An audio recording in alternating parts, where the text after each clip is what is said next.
So this is a tough man. This is a guy who's Trump'u bezmenvi. Evili koşka spîdere u resmu bezmu resmen swahene.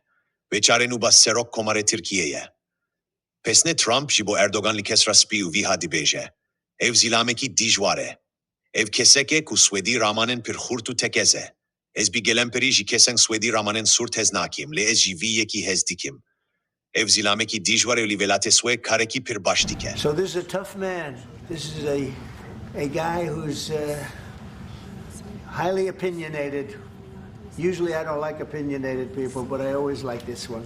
But he's a tough one, and he does an amazing job in his country.